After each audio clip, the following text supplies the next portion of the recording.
Welcome everybody. Welcome. Today's topic is panic attack symptoms. I wanted to talk about this and bring awareness because I feel like we live in a chaotic time, right? And people are having panic attacks and they don't know how to label it.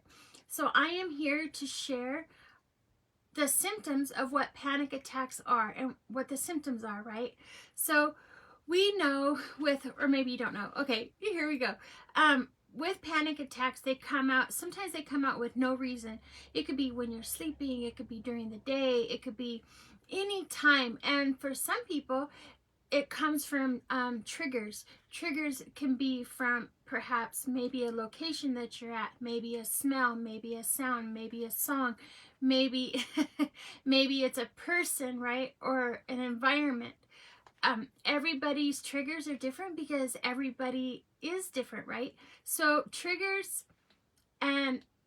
everybody's triggers are different. Therefore, everybody's panic attacks are different, right? So let's dive in.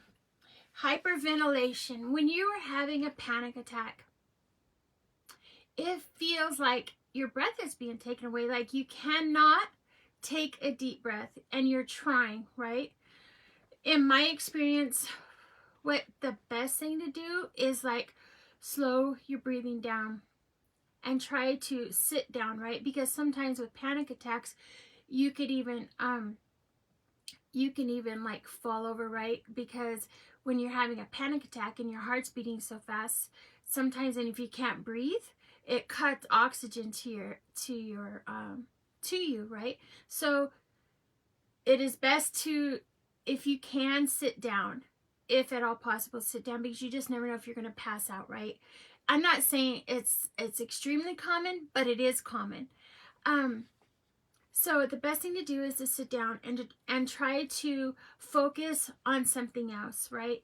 Maybe you can feel your hands, like back and forth on your hands, because your hands, that's where your nerve endings are, right? So maybe even if you can go like this and touch your hands, that also helps to calm you down.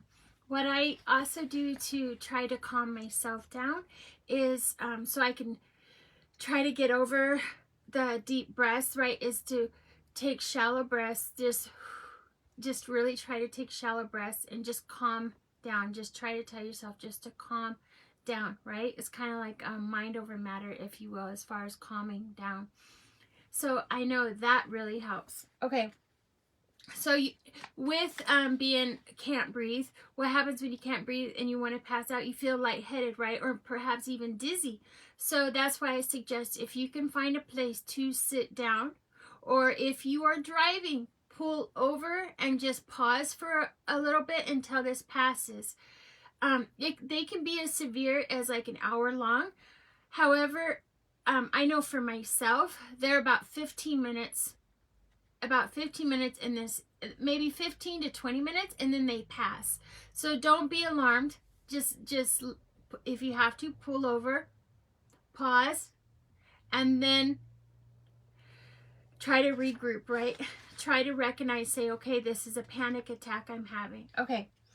Then not only might we feel lightheaded, but sometimes our chest tightens, because at that point we're having anxiety. Once we panic, it creates a fear in us, and then the blood vessels go hard or pump hard, and so therefore our heart is pumping harder, and then it creates our chest to even like sometimes hurt, right? Like someone's sitting on it, that kind of pain. I know a lot of people think that it's even a heart attack, okay? And I'm not saying that it is or isn't. I'm not a doctor, okay? I'm just sharing what I know and experienced about panic attacks, okay? So, however, some people have mistaken it for a heart attack or something wrong with their heart, right? So they'll go to the hospital. However, if you feel that if it really is a heart attack, please seek the medical attention quickly that you need, okay? Okay. So your chest tightens, you feel dizzy, lightheaded. So those are some of the things. Then also what I've noticed about panic attacks is that I get hot flashes. Like I'm just hot, or all of a sudden I'm just sweating, right? And so that's also goes along with panic attacks, is hot flashes and sweating. It says when extreme panic and anxiety sets in, many hormonal changes take place due to stress. People think they are that people are the ones that have fewer chills, but these symptoms actually fade when the panic attack fades. Does that even make sense? People may think he or she has a fever. Oh, has a fever and chills, but symptoms usually fade after the panic attack subsides, right? So I know I get hot flashes. I've never gotten like cold, right? But I have gotten hot flashes to the point I'm like sweating. I mean physically sweating, and you're not even doing nothing, right?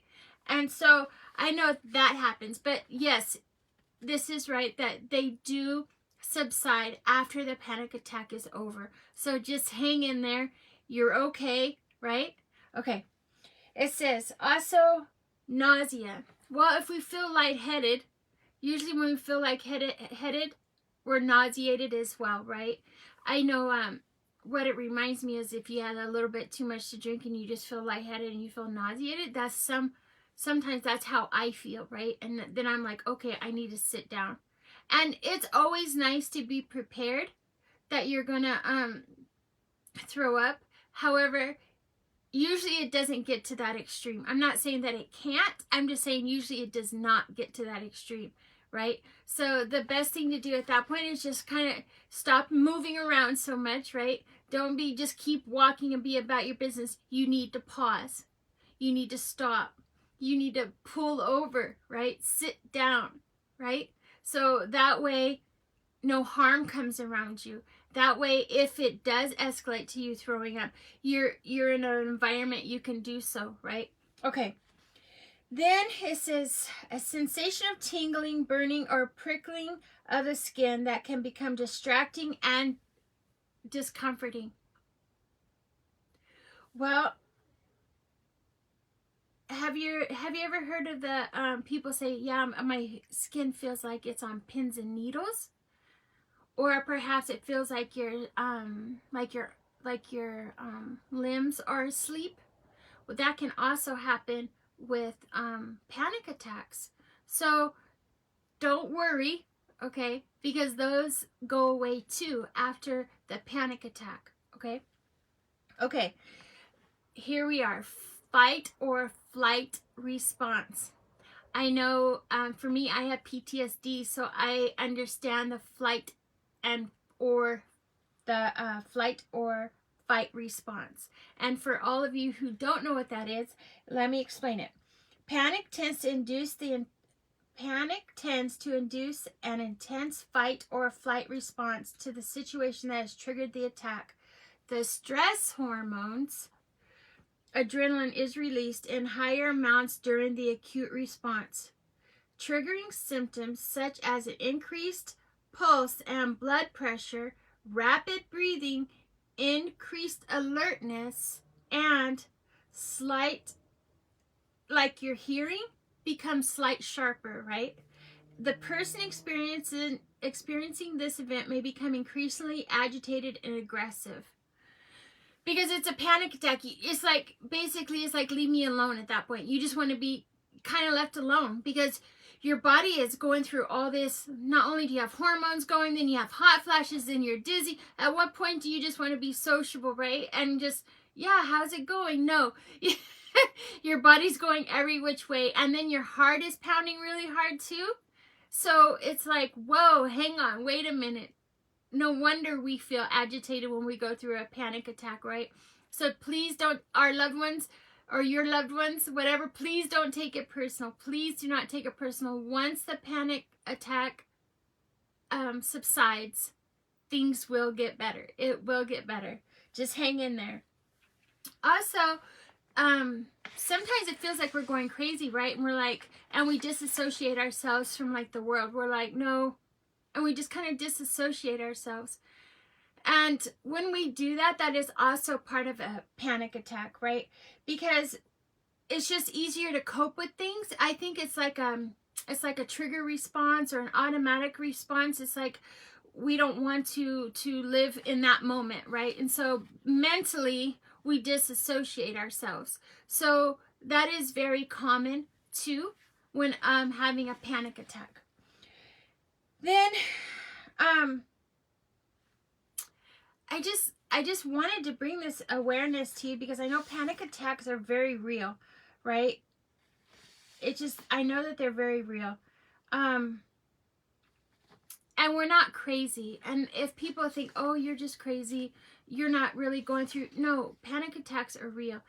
Ground yourself. You know what also helps me is like ground yourself. You're like, what does that mean, Andrea? Sensory. How about that? Sensory, like touch something, feel something, ground yourself. Feel what your wall feels like in the area that you're in. Feel something soft. Or sometimes people like they pet their pets and focus in on what you're feeling. Also, another trick that helps me to deal with my panic attack or help it stop quicker, because your body cannot keep reacting if your brain is focused somewhere else, right? So once your brain starts focusing somewhere else, then that panic attack will stop. So to make my brain focus somewhere else, I just start doing, you can just try to do the alphabet backwards, or my favorite thing to do is pick a random letter out of the alphabet, like M, and think of all the animals that start with M. Monkey, mouse, right? Mickey Mouse, and then pick a letter that starts with A and name all the animals that start with A. Apes. Okay, I don't know what else starts with A, but I know apes starts with A. So anyways, but do that, and if you can, and that will really get your mind focused elsewhere, right? And then that also is an avenue to calm you down. Okay, so touching something soft or trying to feel a texture of something, that is really good. And also if you can make your brain think something else during that time, that will also help your panic attacks, right? That'll help your panic attacks to subside faster. So anyways, I just hope my videos are reaching you. I hope that something, but these are part of the life accounts, right? This is part of the growing pains. We live in such a chaotic time. It is good to know how our body's responding to this, right? So this is definitely growing pains during our life accounts. But I thank you so much for watching. Please subscribe. Please make a comment. This is an audience-based channel, meaning if you have a topic suggestion about life, anything in life, because this is called Life Accounts and Growing Pains, please leave it in the comment below. And because here we do talk about hard things, right? So I thank you so much for coming on today, and I will see you on the next video.